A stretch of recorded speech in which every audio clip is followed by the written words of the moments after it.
بسم الله الرحمن الرحيم الحمد لله وحده لا شريك له وبه نستعينه ونسأله سبحانه وتعالى الرشد والهداية والتوفيق والصلاة والسلام على رسول الله صلى الله عليه وعلى آله وصحبه وسلم تسليما كثيرا ما بعد.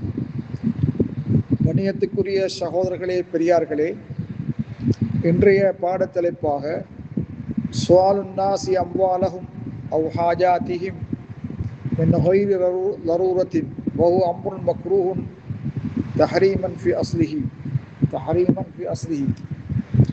கண்ணியத்துக்குரிய சகோதரர்களே, மக்களிடம் தேவையன்றி யாசிப்பது, கேட்பது வெறுக்கத்தக்க செயல்.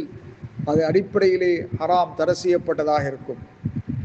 அந்த வகையிலே உங்கள் யாசிப்பதையோ வழக்கமாக கொண்டவர் தமது முகத்தில் சதை துண்டு ஏதும் இல்லாதவராகவே மறுமை நாளில் அல்லாஹ்வை சந்திப்பார் என்று ஸல்லல்லாஹு அலைஹி வஸல்லம் கூறிய செய்தியை உமர் ரலியல்லாஹு தஆலா அறிவிக்கிறார்கள்.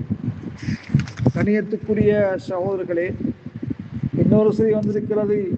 அல்லாஹ்வின் தூதர் ஸல்லல்லாஹு அலைஹி வஸல்லம் சொன்னார்கள், மக்களிடம் யாசிப்பதையே வழக்கமாக கொண்ட மனிதன் தனது முகத்தில் சதை துண்டு ஏதும் இல்லாதவனாகவே மறுமை நாளில் வருவான் என்ற செய்தி வந்திருக்கிறது.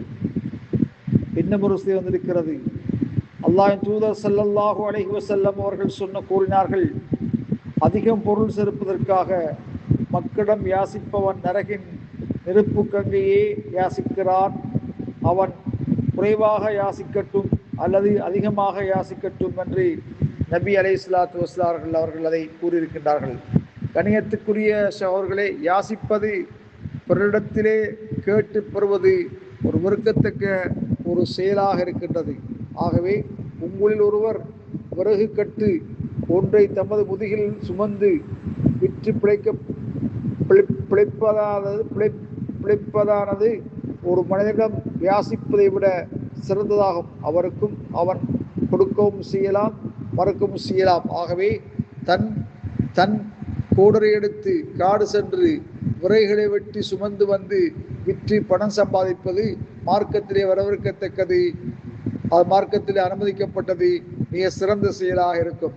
மற்றவரிடத்திலே கேட்பதை விட இப்படியான ஒரு சிறிய தொழிலாக இருந்தாலும் கூட அதை செய்து சம்பாதித்து வாழ்வது மிக சிறப்புக்குரியதாக இருக்கும்.